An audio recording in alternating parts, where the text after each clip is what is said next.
Welcome friends. तो database की जो हमारी डीबीएमएस की जो एमसीक्यू सीरीज चल रही है उसके अंदर हम सेकंड आपके एमसीक्यू सीरीज में आज डिस्कस करते हैं नेक्स्ट क्वेश्चन पे। तो देखो यहाँ पे अगला क्वेश्चन आपका नेक्स्ट क्वेश्चन है 26। तो देखो पढ़ो क्वेश्चन को। विच ऑफ द विच ना select the definition of the correct key which is use to represent relation between two tables. तो देखो दो टेबल्स के बीच में रिलेशनशिप बनाने के लिए कौन सी की इनमें से सही है आपको बताना है।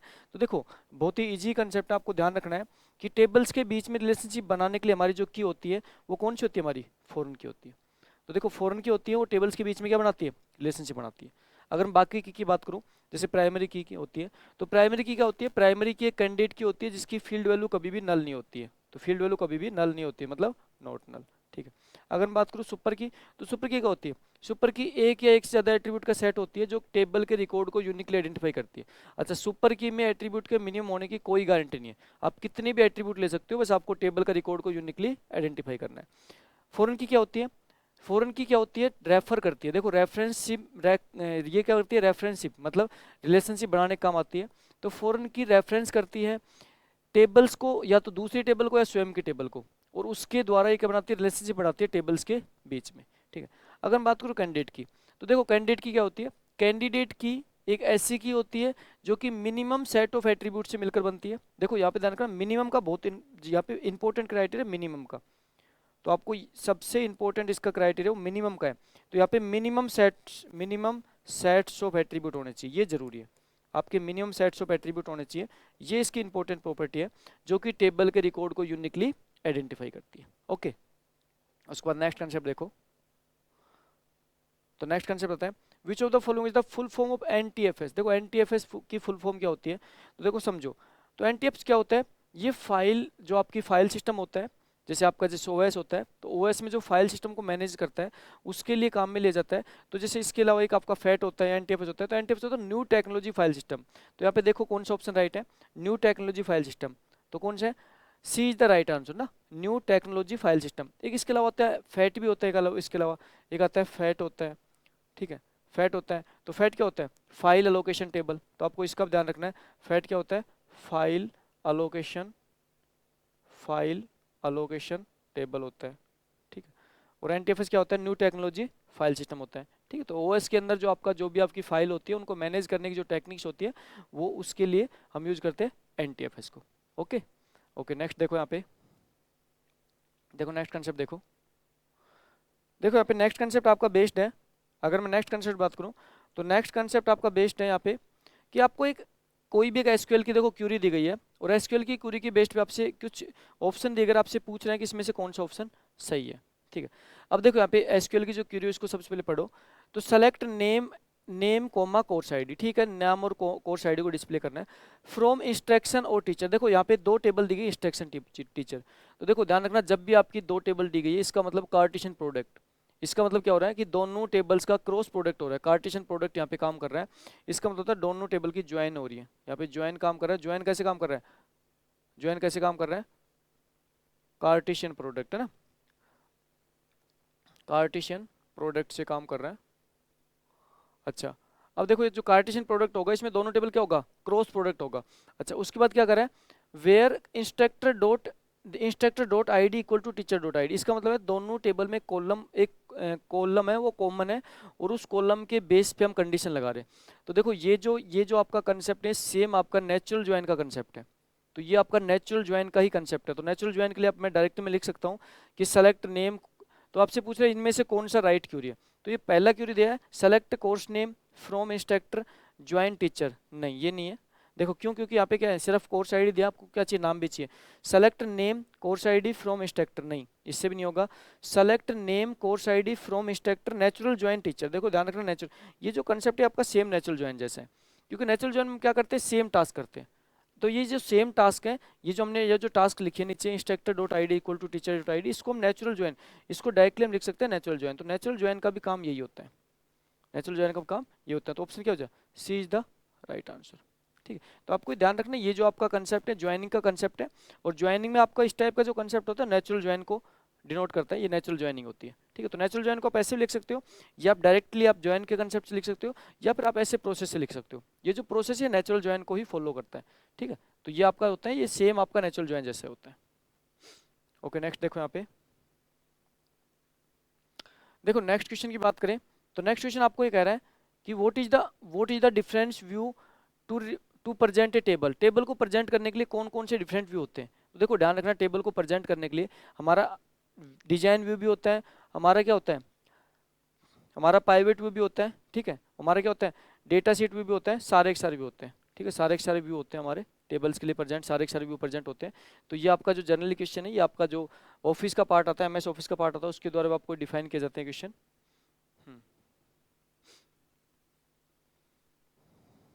अच्छा, उसके बाद नेक्स्ट आपका क्वेश्चन आता है यहाँ पे, देखो नेक्स्ट क्वेश्चन कह रहा है 1 to many relationship, the relation the table many side is called. देखो 1 to many रिलेशनशिप में मैनी साइड जो टेबल होती है उसको क्या कहा जाता है। तो ये क्वेश्चन शायद लास्ट सीरीज में भी हमारा रिपीट हुआ था। तो ये जो क्वेश्चन है, ये क्वेश्चन में क्या करना है आपको, तो 1 to many रिलेशनशिप, देखो 1 to many रिलेशनशिप का मतलब है कि सपोज करो हम ये कह रहे हैं कि कोई पर्टिकुलर, देखो यहाँ पे जो एग्जाम्पल लेता हूँ ये लेते हैं, यहाँ पे कोई कस्टमर है, कस्टमर गिव्स ऑर्डर। तो यहाँ पे देखो कस्टमर गिव्स ऑर्डर है, तो यहाँ पे 1 to many रिलेशनशिप, इसका मतलब है एक कस्टमर एक से ज़्यादा ऑर्डर दे सकता है। ठीक है, तो ध्यान रखना जब भी आपकी जो मैनी साइड आपकी टेबल होगी वो हमेशा आपकी इस टाइप की टेबल होगी, हमेशा आपकी चाइल्ड टेबल होगी। जो मैनी साइड टेबल होती है हमेशा चाइल्ड टेबल होती है, और जो आपकी सिंगल साइड टेबल होती है हमेशा कैसी होती है, पेरेंट टेबल होती है। तो यहाँ पे ये तो आपकी कैसी बनेगी, ये तो आपकी पेरेंट टेबल बनेगी, ये तो आपकी पेरेंट टेबल बनेगी, और ये आपकी कैसी टेबल बनेगी, ये आपकी चाइल्ड टेबल बनेगी, ये आपकी चाइल्ड टेबल बनती है। तो इस कंसेप्ट को ध्यान रखना है आपको। ओके, नेक्स्ट देखो, देखो नेक्स्ट ये कह रहा है विच ऑब्जेक्ट, देखो नेक्स्ट ये कह रहा है which database object is ideal to view change and analyse detailed different way. तो ये कह रहा है इनमें से कौन सा डेटाबेस का ऑब्जेक्ट है जो व्यू चेंज या फिर एनालाइज करने के लिए काम आता है। तो देखो यहाँ पे फॉर्म, आपको ऑप्शन है फॉर्म, रिपोर्ट, टेबल या क्यूरी। तो देखो ध्यान रखना, क्यूरी का मतलब होता है जो एसक्यूएल की जो क्यूरी होती है, जो आपकी एसक्यूएल स्ट्रक्चर क्यूरी लैंग्वेज होती है, एसक्यूएल क्यूरी होती है, उसके द्वारा क्या करते हैं हम व्यू कर सकते हैं, चेंज कर सकते हैं, एनालाइज कर सकते हैं। तो आपकी क्या हो जाएगी, एसक्यूएल क्यूरी क्या हो जाएगी, राइट आंसर हो जाएगा। ओके, तो इसका राइट आंसर क्या है, D is the right answer. Okay, next देखो, अच्छा नेक्स्ट आपको क्वेश्चन गिवन है, तो आपको नेक्स्ट क्वेश्चन ये कह रहा है the key that uniquely identify each record is called. ऐसी कौन सी की है जो यूनिकली आइडेंटिफाई करती है प्रत्येक रिकॉर्ड को। अब देखो समझो यहाँ पे ऑप्शन के हिसाब से हमें सेलेक्ट करना है, तो कह रहा है यूनिक की तो कुछ होती नहीं है, यूनिक कुछ होती नहीं है। फिर कह रहा है प्राइमरी की, फिर कह रहा है फील्ड की भी नहीं होती है, फिर कह रहा है की रिकॉर्ड भी क्या होता है। तो आपका राइट आंसर क्या हो जाएगा, B is the right answer, primary key is the right answer. तो हमें क्या होता है, कई बार जो क्वेश्चन गिवन होता है उसमें हमें ऑप्शन के अकॉर्डिंग, जो हमारे ऑप्शन है उसके अकॉर्डिंग में क्वेश्चन सेलेक्ट करना होता है, क्योंकि यहाँ पे की पूछी है, तो यहाँ पे अगर आपके ऑप्शन अलग अलग ऑप्शन होते हैं उसके अकॉर्डिंग यहाँ पे ऑप्शन चूज होते हैं। ओके, नेक्स्ट देखो 1 to many रिलेशनशिप आपको गिवन है, आपको कह रहा है 1 to many जो रिलेशनशिप है, 1 to many रिलेशनशिप के अंदर टेबल वन साइड, देखो सिंगल साइड टेबल है वो क्या कहलाएगी। तो देखो ध्यान रखना जो आपकी 1 to many रिलेशनशिप होता है, जैसे सपोज करो आपका एक रिलेशनशिप है कस्टमर गिव्स ऑर्डर। तो आपको अभी जस्ट प्रीवियस क्वेश्चन में आपको बताया था कस्टमर गिव्स ऑर्डर। तो यहाँ पे आपको जो 1 to many रिलेशनशिप है, तो जो सिंगल साइड की टेबल होती है वो हमेशा कैसी टेबल होती है, पेरेंट टेबल होती है, और जो मल्टीपल साइड की टेबल होती है हमेशा कैसी टेबल होती है, चाइल्ड टेबल होती है। जस्ट अभी क्वेश्चन रिपीट हुआ था, आपका क्वेश्चन आया था। तो यहाँ पे क्या होगी, सिंगल साइड के लिए क्या होगी, पेरेंट टेबल होगी। तो आपको ध्यान रखना सिंगल साइड के लिए पेरेंट होती है, मल्टी साइड के लिए क्या होती है, चाइल्ड टेबल होती है। ओके, नेक्स्ट देखो, देखो नेक्स्ट ये कह रहा है आपको, देखो नेक्स्ट क्वेश्चन ये कह रहा है the third stage of designing a database is we can when we create between table. देखो जो थर्ड स्टेज डिजाइनिंग की जो थर्ड स्टेज होती है उसमें क्या होता है, when we create between table, table के बीच में क्या बनाते हैं। देखो ध्यान रखना टेबल के बीच में रिलेशनशिप बनाई जाती है, टेबल के बीच में क्या बनाते हैं, जो हमारी डेटाबेस की जो थर्ड स्टेज डिजाइनिंग होती है उसके अंदर हम टेबल्स के बीच में रिलेशनशिप क्रिएट करते हैं। ठीक है, जो नॉर्मल जो डिजाइन की बात करें तो डेटाबेस की डिजाइन डिफरेंट लेवल की बात करें तो सबसे पहले क्या करते हैं, हम ग्राफिकल डिजाइन करते हैं, उसके बाद क्या करते हैं, हम उनके टेबल्स क्रिएट करते हैं, फिर क्या बनाते हैं, टेबल्स के बीच में रिलेशनशिप बनाते हैं। ठीक है, तो तीसरी स्टेज होती है उसमें टेबल्स के बीच में रिलेशनशिप बनाई जाती है। ओके, उसके बाद नेक्स्ट देखो टू टेबल, देखो ये कह रहा है दो टेबल, देखो दो टेबल की बात कर रहे हैं, two table can be linked with the relationship to. दो टेबल कैसे एक दूसरे से रिलेशनशिप में हो सकती है? तो देखो two table can be linked with relationship to. तो देखो ध्यान रखना, जब भी दो टेबल रिलेशनशिप पे होती है तो आपकी एनशोर फॉरन की, इसका मतलब है तो फॉरन सी, इसका मतलब ये कहता हूँ एनशोर रेफरेंशियल इंटीग्रिटी कंस्टेंट। तो मैं ये भी कह सकता हूँ referential referential integrity constant, referential integrity constant, referential integrity constant को फॉलो करता है। अच्छा, एक चीज यहाँ पे ध्यान रखना कि यहाँ पे आपको जैसे डायरेक्टली अगर कई बार आपको ऑप्शन दिया जाता है रेफरेंशियल इंटीग्रिटी कंस्टेंट, तो जब आपको रेफरेंशियल इंटीग्रिटी कंस्टेंट दिया जाता है तो वो भी आपका सही ऑप्शन हो सकता है, ठीक है, कि आपके यहाँ पे जब टेबल्स के बीच में रिलेशनशिप होगा तो उनके बीच में क्या होगा, इंटीग्रिटी कंस्टेंट मेंटेन होती है, ठीक है। तो आपको ये ऑलरेडी सेपरेट एक ये वीडियो में बताया जाएगा कि इंटीग्रिटी कंस्टेंट कैसे मेंटेन होती है, तो आपको चीज़ ध्यान रखनी है। तो इंटीग्रिटी कंस्टेंट क्या होती है वहाँ पे, मेंटेन होती है। ओके।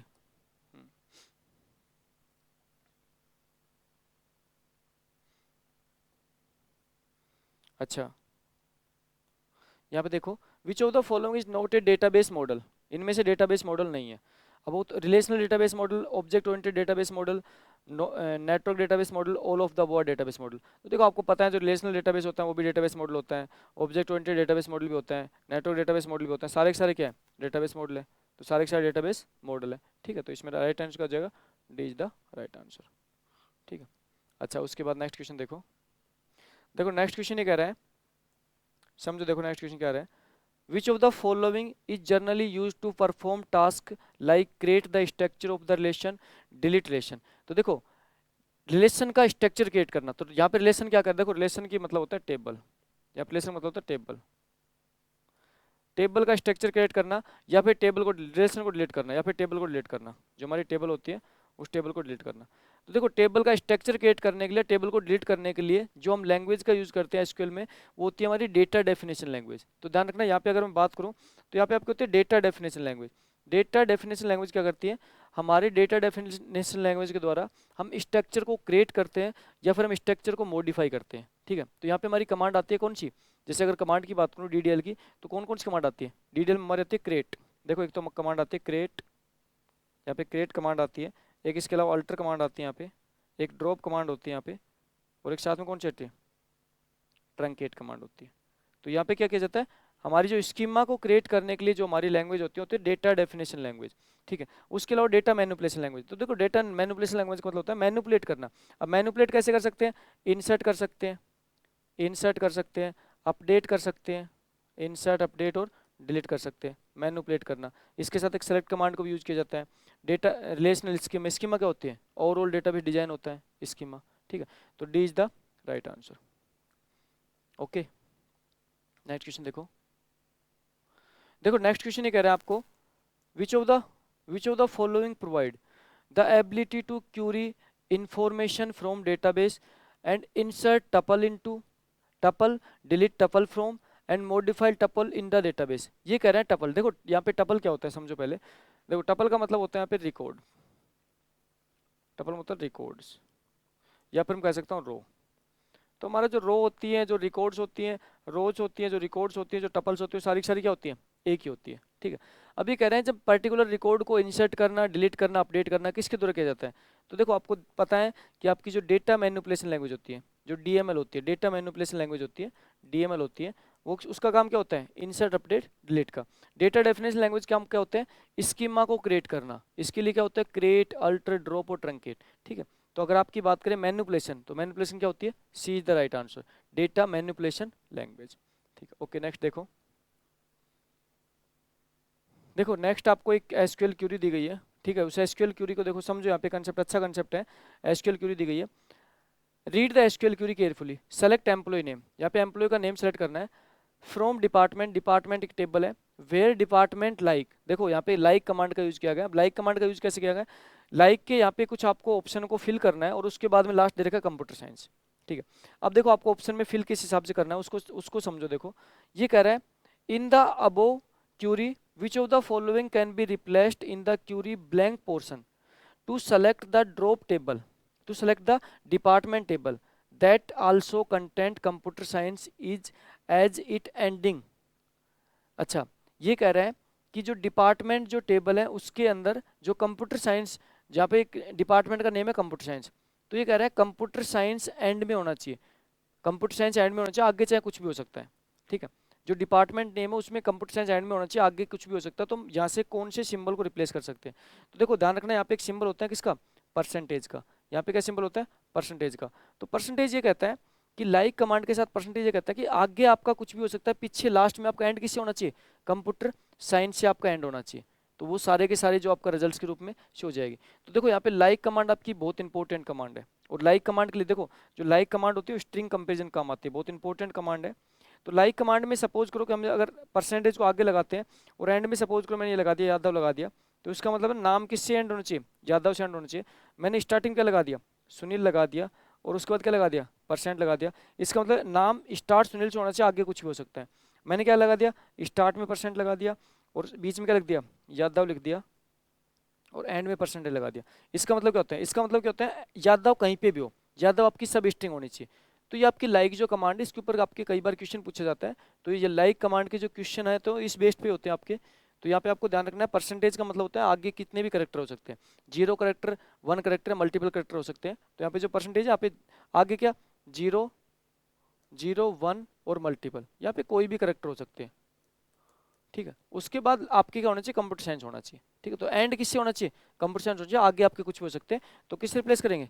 परसेंटेज से रिप्लेस करेंगे, ओके। अच्छा नेक्स्ट देखो यहाँ पे, देखो नेक्स्ट ये कह रहा है इन द फॉलोइंग क्यूरी। देखो क्यूरी कह रहा है in the following query which of the following can be placed in the query blank portion. तो कह रहा है ब्लैंक पोर्शन में क्या प्लेस कर सकते हैं? That salary from highest to lowest. तो देखो सैलरी कह रहे हैं हाईएस्ट टू लोवेस्ट, देखो ध्यान रखना सैलरी हाईएस्ट टू, तो हाईएस्ट टू लोवेस्ट के लिए क्या होते हैं? हमारी डिससेंडिंग ऑर्डर होता है, डिससेंडिंग होता है, ठीक है। डिससेंडिंग का मतलब होता है कि आपकी सैलरी हाईएस्ट से लोवेस्ट हो सकती है। अच्छा ये तो होगा आपका डिसेंडिंग ऑर्डर है। अच्छा उसके बाद कह रहे हैं sort the employee name from alphabetically. Employee name alphabetically, alphabetically मतलब असेंडिंग ऑर्डर करना है। तो नेम तो आपको असेंडिंग ऑर्डर में करना है, और आपको सैलरी किस में करनी है? डिसेंडिंग ऑर्डर में करनी है। तो उसके लिए कौन सी एसक्यूएल क्यूरी सही है? तो देखो समझो यहाँ पे select star from instructor order by, ठीक है, ऑर्डर बाई सैलरी। अच्छा सैलरी किससे क्या चाहिए? सैलरी आपको डिसेंडिंग चाहिए, तो इसके लिए क्या होती है? DESC कमांड होती है। और नेम किस क्या चाहिए आपको? असेंडिंग चाहिए, तो ASC कमांड होती है। तो राइट आंसर क्या है? ए इज द राइट आंसर, पहले ही क्या हो जाएगा? राइट हो जाएगा, ठीक है। नेक्स्ट क्वेश्चन देखो, देखो नेक्स्ट क्वेश्चन क्या कहता है? ए ह्यूज, देखो ये कह रहा है a huge collection of information और data accommodated from server different source is known as. देखो ये कह रहा है ह्यूज कलेक्शन ऑफ इंफॉर्मेशन और data accommodated from server different source is known as. तो देखो ध्यान रखना, जब आपका डेटा में ह्यूज कलेक्शन जो डेटा होता है, या फिर मैं कह सकता हूँ लार्ज अमाउंट ऑफ डेटा होता है, उसके लिए जो डिफरेंट सोर्स से आपका डेटा डेटा कलेक्शन हो सकता है, उसके लिए हम यूज करते हैं डेटा वेयर हाउस। क्या यूज करते हैं? Data warehouse. तो देखो डेटा वेयर हाउस क्या होता है? एक स्टोरेज स्टोर करता है किसको? आपका ह्यूज अलग अमाउंट ऑफ डेटा को, या मैं कह सकता हूँ लार्ज अमाउंट ऑफ डेटा क्या करता है? स्टोर करने के काम में आता है डेटा वेयर हाउस, ठीक है। तो आपके जो OLAP टूल होता है, आपको आपने ध्यान होगा OLAP ऑनलाइन एनालिटिकल प्रोसेसिंग जो होती है, वो किस में काम आती है? डेटा वेयर हाउस में काम आती है। तो आपको ये कंसेप्ट ध्यान रखना है। उसके बाद आपका नेक्स्ट क्वेश्चन कह रहा है which of the following, next question ये कह रहा है आपको which of the following is can be used to extract or filter the data, extract the filter the data information from the data warehouse। तो देखो ये कह रहे हैं कि डेटा वेयर हाउस से डेटा को हम फिल्टर करते हैं या एक्सट्रैक्ट करते हैं, निकालते हैं किसके थ्रू? तो देखो यहाँ पे कंसेप्ट होता है आपका डेटा माइनिंग। तो देखो डेटा माइनिंग का मतलब होता है नॉलेज को डिस्कवर करना। डेटा माइनिंग को कहते हैं नॉलेज को डिस्कवर करना। क्या करना? नॉलेज को डिस्कवर करना, नॉलेज को डिस्कवर करना। इसका मतलब होता है कि आपका जो डेटा, आपका जो लार्ज अमाउंट ऑफ डेटा है, इसका मतलब आपका जो डेटा वेयर हाउस है, डेटा वेयर हाउस से आपकी नॉलेज को गेन करना आपका क्या लगता है? डेटा माइनिंग का कंसेप्ट होता है। तो डेटा माइनिंग क्या होती है कि आपके जो डेटा वेयर हाउस होता है उससे में डेटा को फिल्टर करती है, और फिल्टर करके आपके डेटा को प्रोवाइड करती है। कौन? डेटा माइनिंग, ठीक है। तो आपको ध्यान रखना है इस कंसेप्ट को। उसके बाद नेक्स्ट आता है इन जर्नल। देखो ये कह रहा है in general file is basically collection of all related. देखो फाइल किसका कलेक्शन होती है? तो समझो, देखो कहते हैं फाइल किसका कलेक्शन होती है? तो देखो आप कह रहे हैं डेटाबेस फील्ड रिकॉर्ड या रो कॉलम, तो फाइल कलेक्शन किसका होती है, रिकॉर्ड्स का कलेक्शन होती है। तो देखो सबसे पहले अगर मैं बात करूँ डेटाबेस की, तो डेटाबेस किसका कलेक्शन होती है, डेटाबेस होती है कलेक्शन ऑफ फाइल्स। तुम कह सकते हो कलेक्शन ऑफ फाइल्स या टेबल, कलेक्शन ऑफ फाइल्स, या आप कह सकते हो टेबल्स। ठीक है, अगर आप आरडीबी से बात करें टेबल्स कह सकते हो। अच्छा फील्ड होती है, तो फील्ड क्या होती है, कलेक्शन ऑफ करेक्टर्स। फील्ड क्या होती है, कलेक्शन ऑफ करेक्टर्स, तो हमारा जो करेक्टर्स होता है उसका कलेक्शन होती है। रिकॉर्ड क्या होती है, कलेक्शन ऑफ फील्ड्स, या तो रिकॉर्ड क्या होती है, कलेक्शन ऑफ, तो यहाँ पे क्या होता है फाइल बेसिकली कलर, तो फाइल का कलेक्शन पूछा है, तो अगर रिकॉर्ड की बात करो तो रिकॉर्ड क्या होती है, कलेक्शन ऑफ क्या होती है आपकी फील्ड्स। ठीक है, और उसके बाद आपसे पूछा है फाइल इज बेसिकली, तो फाइल क्या होती है, कलेक्शन ऑफ रिकॉर्ड्स। तो आपके नेक्स्ट आपका कंसेप्ट आता है फाइल, तो फाइल क्या होती है, कलेक्शन ऑफ रिकॉर्ड्स। तो फाइल क्या होती है, कलेक्शन ऑफ रिकॉर्ड्स, तो मैं कह सकता हूँ कलेक्शन ऑफ रिकॉर्ड्स। ठीक, कलेक्शन ऑफ रिकॉर्ड्स क्या होती है आपकी फाइल हो जाती है। ओके नेक्स्ट देखो यहाँ पे रो ऑफ, देखो ये कह रहे हैं कि जो डेटाबेस के अंदर जो रो होती है, रो ऑफ ए रिलेशन मतलब टेबल्स आर नो एज, देखो जो डेटाबेस की जो रो होती है उसको क्या कहा जाता है, इसका मतलब जो रो होती है डेटाबेस में उसको क्या कहा जाता है, तो ध्यान रखना जो रो होती है आपकी जो रोज होती है उसे हम दूसरा नाम देते हैं टपल, दूसरा नाम देते हैं टपल्स, और तीसरा नाम देते हैं रिकॉर्ड्स, तीसरा नाम देते हैं रिकॉर्ड्स। तो ध्यान रखना आपकी रो रिकॉर्ड्स और टपल एक ही चीज होती है। ठीक है, रो रिकॉर्ड्स टपल एक ही चीज होती है, तो आपकी क्या होती है tuple, B is the right answer. ठीक है, रो रिकॉर्ड्स से टपल आपकी एक ही चीज होती है, B is the right answer. Next है which of the following is a type of data manipulation command. तो देखो आपसे पूछा है डेटा मैनिपुलेशन कमांड की, डेटा मैनिपुलेशन, डेटा मैनिपुलेशन मतलब डीएमएल, डीएमएल की कौन सी कमांड, देखो भाई डीएमएल की आपकी कमांड होती है इंसर्ट, अपडेट,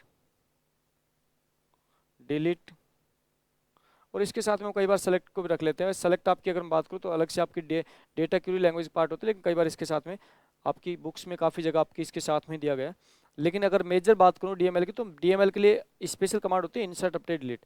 तो देखो इसमें क्या होती है, डिलीट, क्रिएट, अल्टर या ऑल अबो, तो आपकी कौन सी होती है यहाँ पे, क्रिएट और अल्टर तो किसकी होती है, क्रिएट और अल्टर दोनों किसकी है, डीडीएल की है, तो आपकी कौन सी होती है delete, delete is the right answer.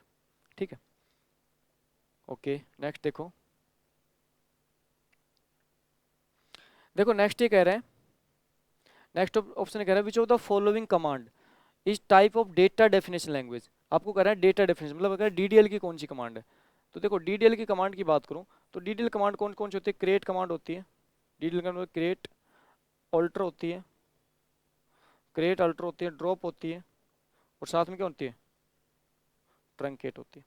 देखो ध्यान रखना ये सारी की सारी कमांड किस कैटेगरी आती है, डीडीएल की आती है। अब पढ़ो, देखो ऑप्शन देखो, ऑप्शन देखो अपडेट, डिलीट, मर्ज और क्रिएट। देखो अपडेट डिलीट नहीं होती, अपडेट डिलीट किसकी होती है, ये दोनों डीएमएल की होती है, ये किसकी होती है डीएमएल की होती है। तो राइट आंसर क्या जाएगा, D is the right answer, create. ठीक है, अच्छा एक चीज आपको और ध्यान रखनी है कि यहाँ पे आपसे कई बार ये भी पूछ जाता है, तो डीएमएल जो आपकी जैसे डेटा डेफिनेशन लैंग्वेज होती है डीडीएल होती है, तो आपसे पूछ जाता है डीडीएल लैंग्वेज क्या काम आती है, तो ध्यान रखना डीडीएल आपकी स्ट्रक्चर को मतलब डेटाबेस की स्कीमा को या फिर स्ट्रक्चर को क्रिएट करने का काम आती है। ठीक है, डेटाबेस का स्ट्रक्चर क्रिएट करती है। ओके, ये भी आपको ध्यान रखना है। ओके नेक्स्ट देखो, इन विच, देखो नेक्स्ट आपसे ऑप्शन में पूछा गया है in the relational model, relational model के अंदर कार्डिनलिटी क्या कहलाती है, देखो कार्डिनलिटी क्या कहलाती है, ऑप्शन पूछेगा कार्डिनलिटी। तो कार्डिनलिटी होते हैं नंबर ऑफ रिकॉर्ड्स, कार्डिनलिटी कहते हैं number of records, number of records, या मैं कह सकता हूँ number of tuples, number of records, ऐसे लिख सकते हो आप, number of record slash tuples slash आपका क्या रोज, क्या कहलाती है कार्डिनलिटी कहलाती है। अब देखो ऑप्शन देखो, नंबर ऑफ, आपको यही ऑप्शन आपका right answer, number of constant नहीं गलत है, नंबर ऑफ टपल राइट है, नंबर ऑफ टपल या पे कह सकता हूँ रिकॉर्ड या कह सकता हूँ रो, क्या कहलाती है कार्डिनलिटी। ठीक है, अच्छा नंबर ऑफ एट्रीब्यूट क्या कहलाती है आपकी एरिटी, तो ध्यान रखना नंबर ऑफ एट्रीब्यूट आप कहलाती है ARITY एरिटी ना। ठीक है, आपको एरिटी कहलाती है। ओके, ये आपको ध्यान रखना है।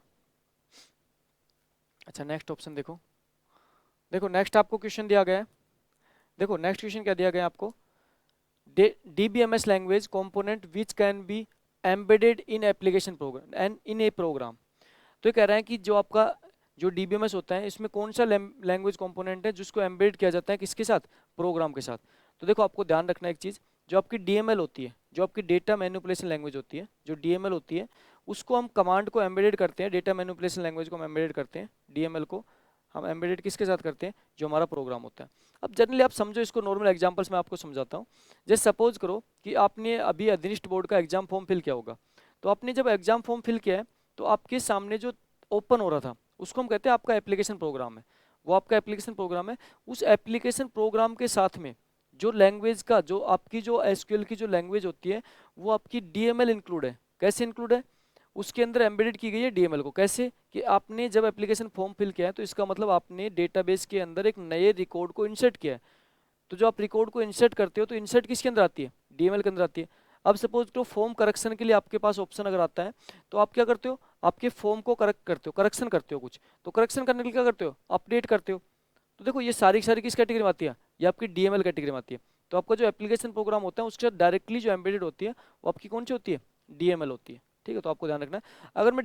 अगर यहाँ पे बात करूँ डीडीएल की, जो डेटा डेफिनेशन लैंग्वेज होती है, उसका काम होता है स्ट्रक्चर को क्रिएट करना। ठीक है, तो ये आपकी स्ट्रक्चर को क्रिएट करती है। इसका मतलब होता है आपकी टेबल्स को बनाती है, टेबल्स के बीच में रिलेशनशिप को बनाती है। तो स्ट्रक्चर क्रिएट करने के लिए क्या होती है, कौन सी होती है आपकी, डीडीएल होती है। ओके, तो इंपॉर्टेंट आपके कंसेप्ट आपको ध्यान रखना है इसमें। नेक्स्ट यहाँ पे देखो, नेक्स्ट यहाँ पे कंसेप्ट कह रहे हैं आपको, देखो नेक्स्ट कंसेप्ट ये कह रहे हैं entity set that does not have sufficient attribute from A primary keys called. देखो यहाँ पे कह रहे हैं ऐसा एंटिटी सेट जिसमें के अंदर सफिशिएंट एट्रीब्यूट नहीं है प्राइमरी की को बनाने के लिए। इसका मतलब है कि आपकी कोई एंटिटी है जिसके अंदर प्राइमरी की बनाने के लिए सफिशिएंट एट्रीब्यूट नहीं है। जैसे मैं मान रहा हूँ जैसे ऑर्डर, या फिर मैं यहाँ पे मान रहा हूँ कि एक आपका क्या है, देखो यहाँ पे मान रहा हूँ कि यहाँ पे एक आपका क्या है, जैसे ऑफर है। ठीक है, ऑफर यहाँ पे मैं एक एंटिटी लेके चल रहा हूँ। अब ऑफर के अंदर क्या है, देखो ऑफर के अंदर क्या है, ऑफर की डेट, ऑफर की क्या है, डेट है। ठीक है, ऑफर का टाइम है, ऑफर का टाइम है, ऑफर का टाइम है। अब देखो, अब यहाँ पे ऑफर की डेट है, ऑफर का टाइम है, तो यहाँ पे क्या है कि यहाँ पे हम प्राइमरी की एट्रीब्यूट नहीं बना पा रहे। अब जब प्राइमरी की एट्रीब्यूट नहीं बना पा रहे तो उसके लिए हम क्या करते हैं, यहाँ पे जो रिप्रेजेंट करते हैं वो रिप्रेजेंट करते हैं यहाँ पे पार्शियल की। किसको रिप्रेजेंट करते हैं, पार्शियल की रिप्रेजेंट करते हैं। अच्छा, प्राइमरी की जब एट्रीब्यूट हम नहीं बना पाते हैं तो इसका मतलब है पार्शियल की मौजूद है यहाँ पे। और जब यहाँ पे पार्शियल की मौजूद होती है, यहाँ पे मौजूद है पार्शियल की, पार्शियल की मौजूद है, और जब यहाँ पे पार्शियल की मौजूद होती है तो उस एंटिटी को हम कहते हैं कौन सी, वीक एंटिटी। कौन सी एंटिटी कहते हैं, वीक एंटिटी। तो यहाँ पे राइट आंसर क्या हो जाएगा, weak entity set. B is the right answer. Right answer क्या हो जाएगा, वीक एंटिटी सेट। ठीक है, तो B is the right answer. Okay, next देखो, देखो आपका नेक्स्ट ऑप्शन आता है कि लैंग्वेज। देखो आपसे कह रहा है the language which has recently become the de facto standard for interfacing application program with relational database system. तो ये कह रहे हैं कि आपके जो एप्लीकेशन प्रोग्राम के साथ लैंग्वेज को इनबिल्ट करके आपके डेटाबेस सिस्टम के साथ इंटरेक्ट कौन सी लैंग्वेज करती है। तो देखो आपको ध्यान रखना है, जो आपकी एसक्यूएल होती है, जो आपकी एसक्यूएल होती है, जो स्ट्रक्चर क्यूरी लैंग्वेज होती है, एसक्यूएल मतलब होता है स्ट्रक्चर क्यूरी लैंग्वेज। जो आपकी स्ट्रक्चर क्यूरी लैंग्वेज होती है, जो स्ट्रक्चर क्यूरी लैंग्वेज होती है वो आपकी क्या काम आती है कि आपके एप्लीकेशन प्रोग्राम के साथ में, एप्लीकेशन प्रोग्राम के साथ में आपके लग के आपके क्या करती है, आपके डेटाबेस से इंटरेक्ट करती है। ठीक है, तो ये राइट आंसर क्या हो जाएगा, SQL is the right answer. ठीक है, अच्छा तो देखो ये जो आपकी लेक्चर सीरीज है, जो डीबीएमएस की लेक्चर सीरीज है, इसमें प्रत्येक लेक्चर सीरीज के अंदर आपको 25 क्वेश्चन आपको अवेलेबल करवाए जा रहे हैं। ये जो 25 क्वेश्चन है ये डायरेक्टली आपके डेटाबेस के डिफरेंट कंसेप्ट के बेस्ड पे है, जिससे कि आपके डेटाबेस के जो एग्जाम से ये क्वेश्चन है ये लगभग आपके इसी टाइप के क्वेश्चन डिजाइन किए गए हैं कि आपके एग्जाम पैटर्न से रूबरू क्वेश्चन मिलेंगे आपको। तो देखो आपको ध्यान रखना एक चीज़ का, कि ये जो सीरीज है इसमें जो आपको क्वेश्चन प्रोवाइड किए जा रहे हैं, इसमें आपको जो भी कंसेप्ट अगर आपका क्लियर नहीं है तो उसके बेस्ड पे आप थ्योरी कंसेप्ट क्लियर करके क्वेश्चन को सोल्व करो। और आप क्वेश्चन सोल्व करने के बाद में अगर आपको कोई डाउट्स है तो आप थ्योरी सेशन में आप जरूर से उसको रीड आउट करेंगे, जिससे कि आपका सारा कंसेप्ट क्लियर हो जाएगा। तो फ्रेंड्स, ये जो फ्री लेक्चर सीरीज है इसको आप ज़्यादा से ज़्यादा शेयर कीजिए, लाइक कीजिए और कमेंट्स करके मुझे बताइए कि आपको ये लेक्चर सीरीज कैसी लग रही है, जिससे कि मैं बाकी सब्जेक्ट की भी लेक्चर सीरीज आपके लिए प्रोवाइड कर सकूँ। Okay, thank you so much. मिलते हैं नेक्स्ट लेक्चर सीरीज में जल्दी। तो यहाँ पे जो एमसीक्यू की जो सीरीज चल रही है, तो एमसीक्यू सीरीज में हमें जो मेन टारगेट है वो टारगेट ये रहेगा कि जो भी सब्जेक्ट है उसके सारे के सारे कंसेप्ट को क्लियर करना, जिससे कि हमारा जो क्वेश्चन है वो कहीं पे किसी टाइप से भी क्वेश्चन पुट हो सकता है एग्जाम में। तो हम यहाँ पे कंसेप्चुअल बेस्ड क्वेश्चन पे फोकस करते हैं, जिससे कि हमारे कंसेप्ट क्लियर हो और जिससे कि बाकी जो क्वेश्चन है वो भी हमसे ईजिली सोल्व हो जाए। Okay, thank you thank you so much. मिलते हैं नेक्स्ट लेक्चर सीरीज में आपसे जल्दी। तो आपकी जो एमसीक्यू सीरीज है, इसका ये सेकंड सीरीज थी डीबीएमएस की, नेक्स्ट मिलते हैं। Thank you, bye bye.